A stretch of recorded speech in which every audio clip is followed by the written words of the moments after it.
Welcome, friend. Follow me. We're going where nightmares are born. Most people would never dare enter these woods. There's no telling what horrors we'll find, the disturbing terrors we'll uncover.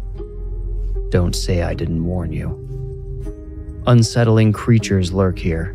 Be careful, they might follow you out. Or maybe they're already inside you, in the spaces between your thoughts or under your skin. Are you afraid? Good.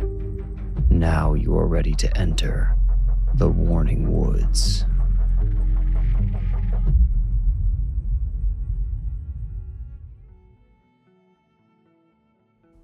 Mr. Frankel, why do angels tell people to do bad things? I, Reed Frankel, paused with my hand hovering over the whiteboard and turned to see which of my second-grade Sunday school students had asked this question.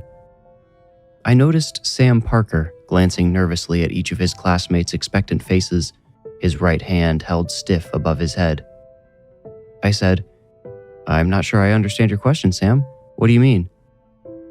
Never mind, he said, lowering his hand and eyes in unison. He said, why do angels do bad things? Answered Carla Vernon, tilting her chin up as if making room for someone to pin a ribbon on her. Sam said, No, I asked why angels tell people to do bad things. Hold on now, I cut in. Sam, it's the premise of your question that's tripping me up. That means I can't answer it because I don't really understand why you're asking it. Huh? Asked Billy McGregor, a smart kid who, for whatever reason, liked to play dumb. I said, I need an example of what Sam's talking about to understand what he's asking. See, Sam, I can't think of any times that an angel has asked someone to do a bad thing, so I can't really explain why they would. Carla Vernon's hand shot up. That one angel told Mary to lie about having Jesus in her tummy. I tried not to, but laughed. That's not quite how that story goes, I said. We'd strayed pretty far from my lesson about Jesus feeding the crowd with 5 fishes and 2 loaves of bread, but I knew how kids that age could take ideas and run with them. I needed to bring the bizarre conversation to a satisfying close before it spiraled. I set my marker down and asked, Sam, what's on your mind? What made you want to ask that question? It's okay, we can go back to Jesus, Sam replied, blushing. No, it's all right, I encouraged. This will be good for everybody, I'm sure. Okay, Sam said. He picked up a crayon and started filling in the sash of Jesus' robe on a coloring page he, like all the children, had in front of him. I always let the kids color while I taught. I found it kept them more focused. Sam said, Remember how my grandpa died kind of not that long ago? It was about a year ago, wasn't it? I asked. I guess so, said Sam. I said, and we're all still very sorry for your loss, right everyone? Is your family doing okay? I guess so, Sam repeated. But a while ago I started seeing his angel and he tells me to do things my dad won't like. Like what? I asked. But before he answered, I said, actually, hold on. What did you mean when you called it your grandpa's angel? I've seen his angel come back from heaven, Sam replied. Sounds more like a ghost, said Billy. Yeah, that's what I was gonna say, Carla shouted. I opened my mouth to seize control, but first Sam said, My mom says it's not a ghost because ghosts aren't real. She says angels are real though, so it must be an angel. I see your logic, I said, biting my lower lip. I thought, how do I navigate this tightrope? Then it came to me. I said, here's the thing, Sam, all of you. God doesn't speak to us through his angels anymore. Not like he used to anyway. That doesn't mean they're not still around, but Mr. Frankel, are you saying Sam's lying? Because that's a sin, interjected Carla. In a cadence Sam seemed to find quite familiar, he said, I'm not a liar.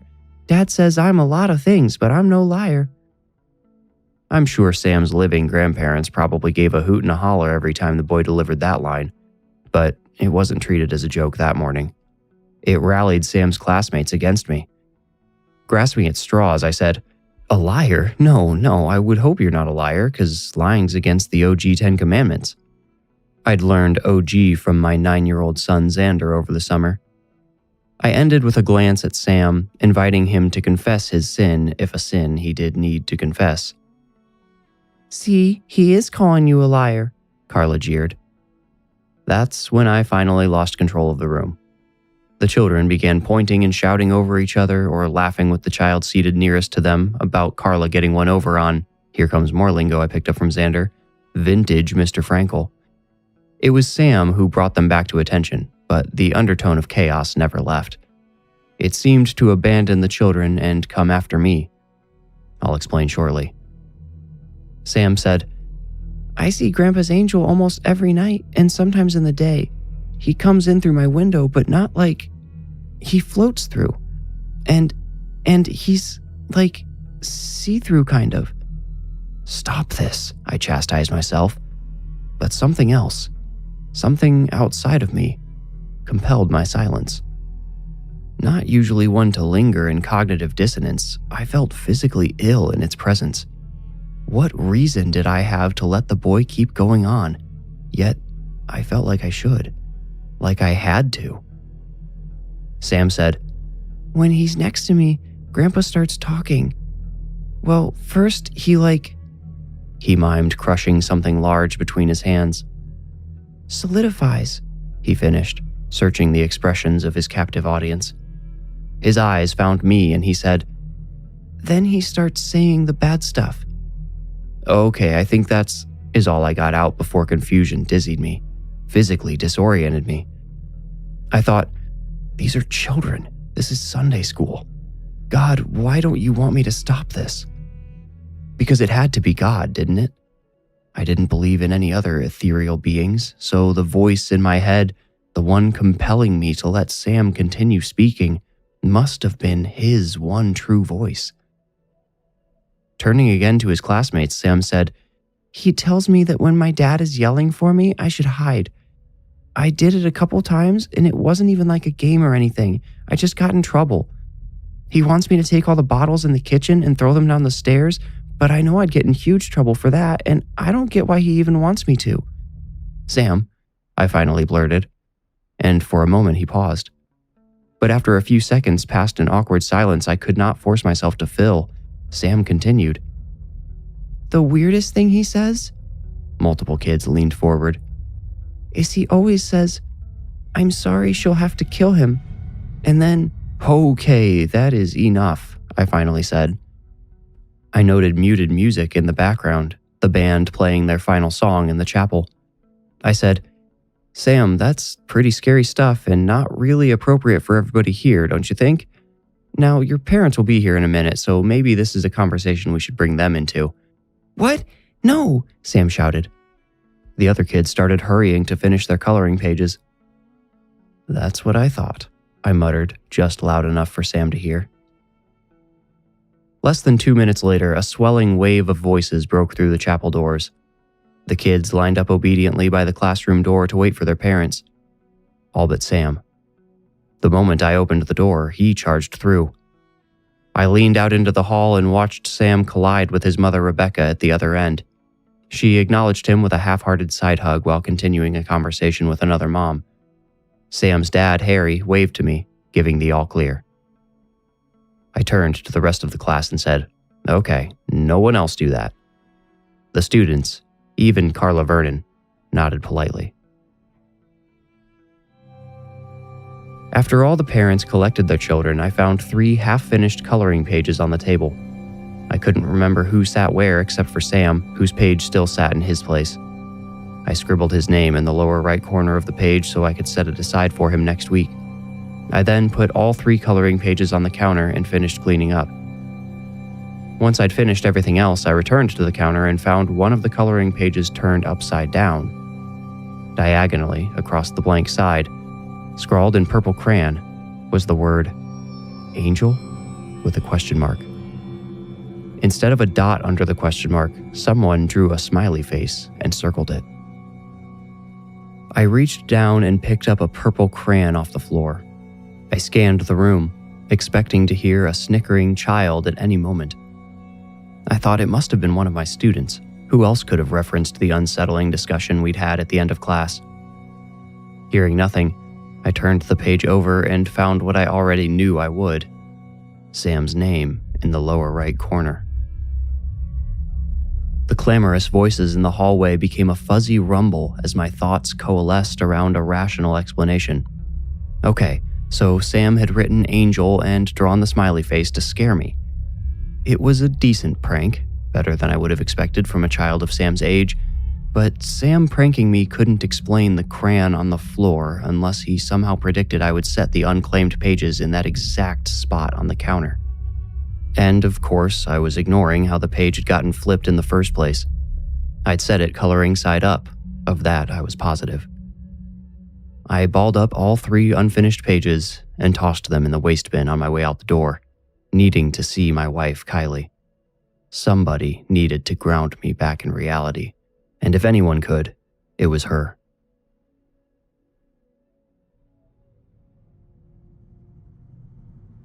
I'm sorry she has to kill him. The words Sam claimed his grandfather's angel spoke looped through my thoughts as I sat behind Sam at his father's funeral 10 days later. That unruly Sunday school session was the last time I saw him before his mother slaughtered his father with hedge trimmers in his sleep. While we bowed our heads during the pastor's closing prayer, Rebecca sat in the county jail without bail. I joined the line to offer condolences to the family, but bailed before I reached them. I couldn't bear looking into Sam's eyes, reading the fearful message I knew they would convey. I told you so. I'm sorry she has to kill him. I never considered those words could mean what they turned out to mean. Cold-blooded murder and chipper, servant-hearted Rebecca did not compute together. I should say her actions, although certainly premeditated, do not qualify as cold-blooded, at least in my mind. At least, not anymore. She quite easily convinced us she'd murdered her husband to save both herself and Sam. She unveiled hidden abuses that brought tears to the jurors' eyes. Her defense presented photos of bruises. She'd secretly saved them as documentation to use against Harry when she finally worked up the courage to divorce him. He started drinking as soon as he came home from work and became belligerent by dinner time each night. I recalled one of the bad things Sam said his grandpa's angel told him to do. He wants me to take all the bottles in the kitchen and throw them down the stairs, but I know I'd get in huge trouble for that, and I don't get why he even wants me to. Rebecca's testimony cleared up that mystery. According to Rebecca, she announced her intention to leave Harry the same night she murdered him. She said he grabbed Sam by the hair after she told him and dragged their son to the basement. When she tried to intervene, Harry shoved her off the basement stairs in full view of their son. By some miracle, she didn't break anything on the concrete floor. Harry told Sam to stay down in that dank basement until somebody came to get him, then dragged Rebecca, fighting, back up the stairs. He locked the door and berated her with words and brute force for over an hour. She eventually pacified him by agreeing she'd never leave him. Rebecca testified, "He made it absolutely clear I would never get away or take Sam from him. If I'd tried to get the police involved, look, I know people who've filed domestic charges on their boyfriends before, and the guys just get right out again. Harry was too dangerous. I couldn't risk that, especially not with Sam. The only way I could protect him was to take Harry out of the picture." The jury found Rebecca Parker guilty of voluntary manslaughter, a significant downgrade from the first-degree murder conviction the prosecutor sought. The verdict came with a 15-year sentence. That broke my heart.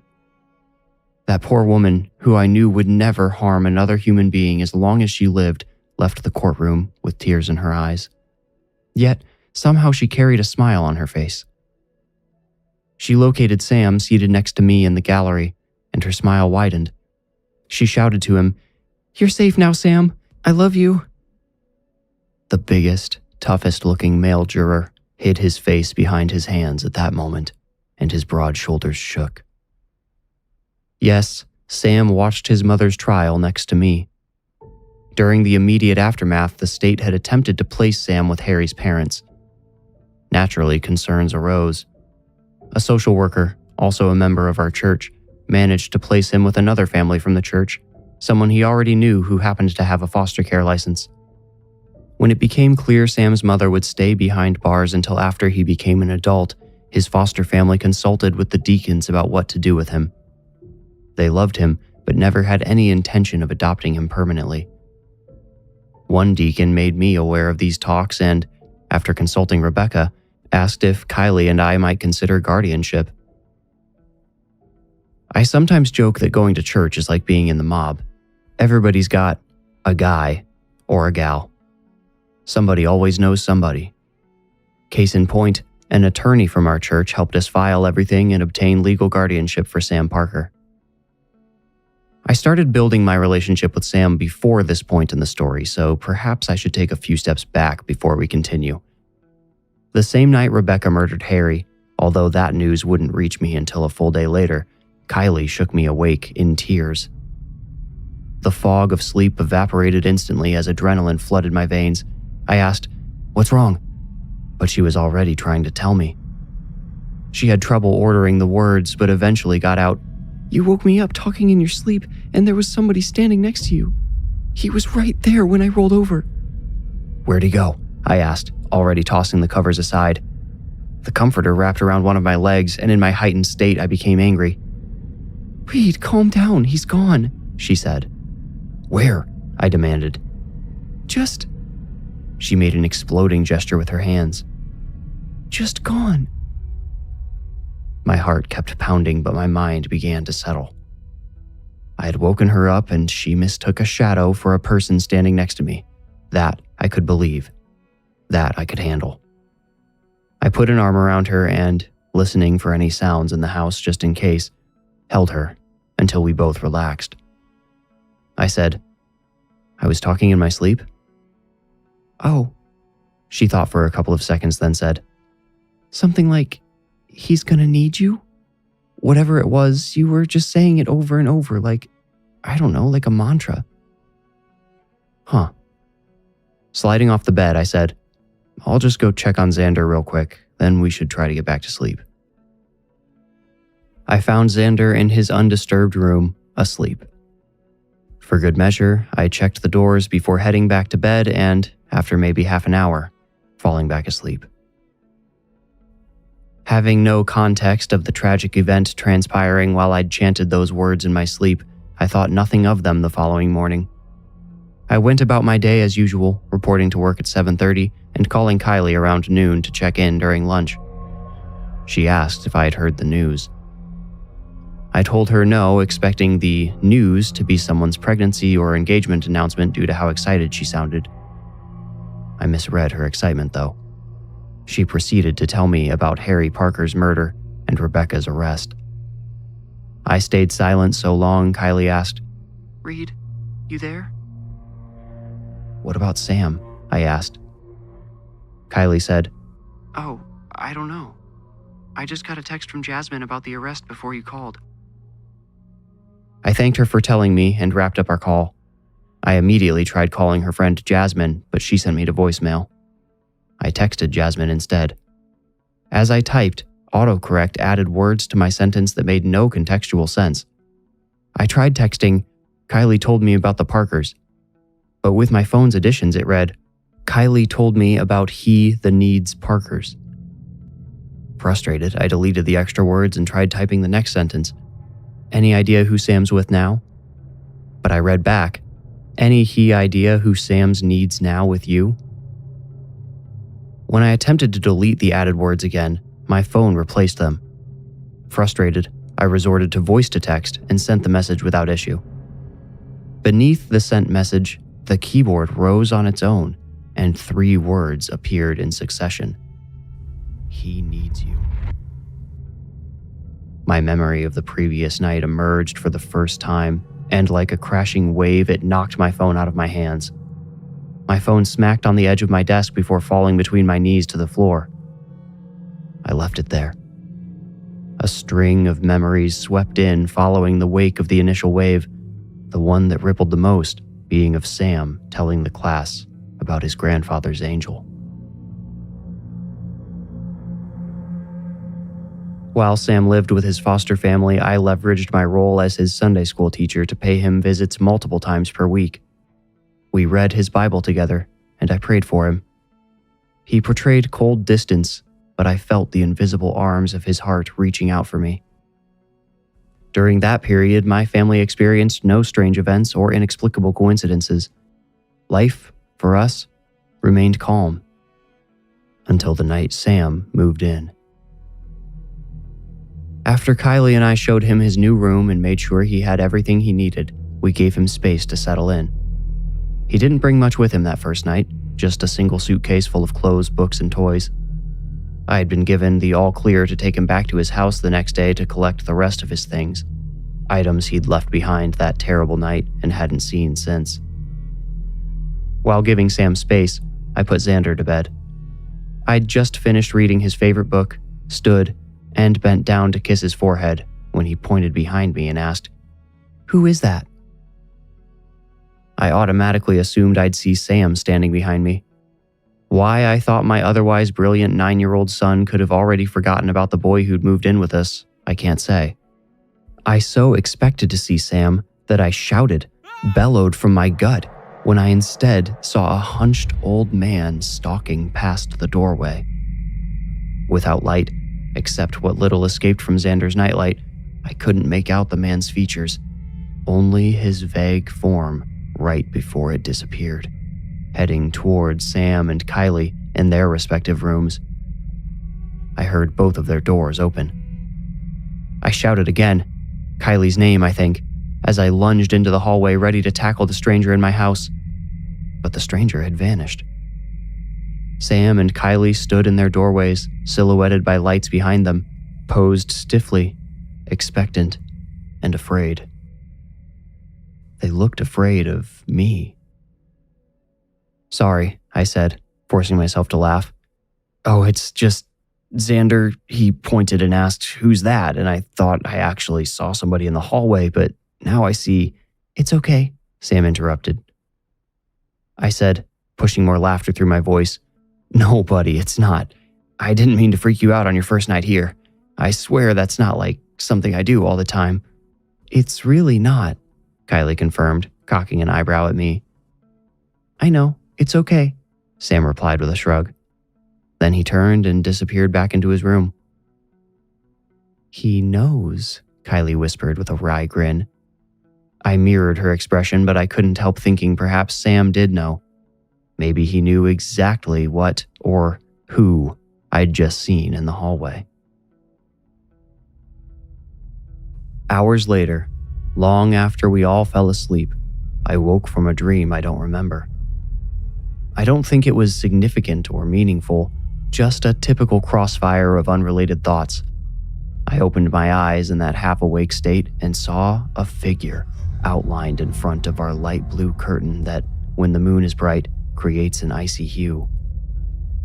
I thought I was still dreaming, or that a hallucination had followed me from the dream, and by rubbing my eyes I could erase it.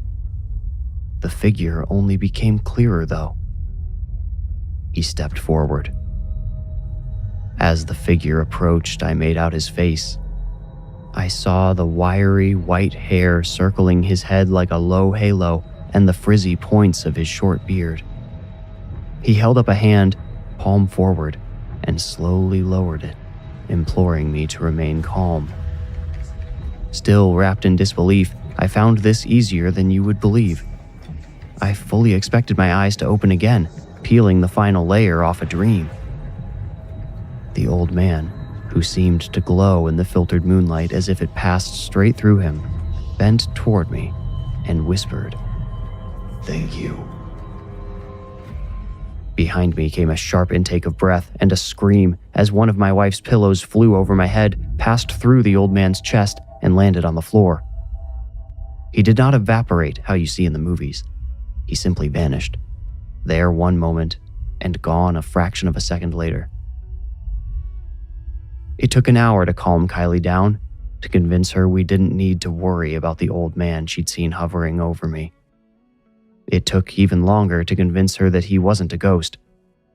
No, he was an angel. He was Sam's angel. And having accomplished his goal of ensuring Sam's safety and security after the boy spent years living in constant fear, his grandpa seems to have left for good. Sam is thriving now. We had some bad days, bad weeks in the beginning, but he eventually found the rhythm of our family and an appreciation for what we'd done for him. His mother has been a model prisoner and may have a chance for early release in the next few years. That's what her lawyer tells us. Whether that means she'll be able to take Sam back is unclear, but we'll cross that bridge when we come to it. It's comforting to know that, whatever happens, Sam has a guardian angel looking out for him.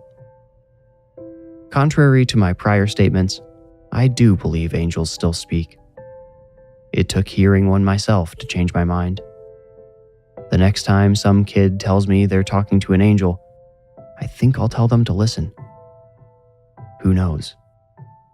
It could save their life.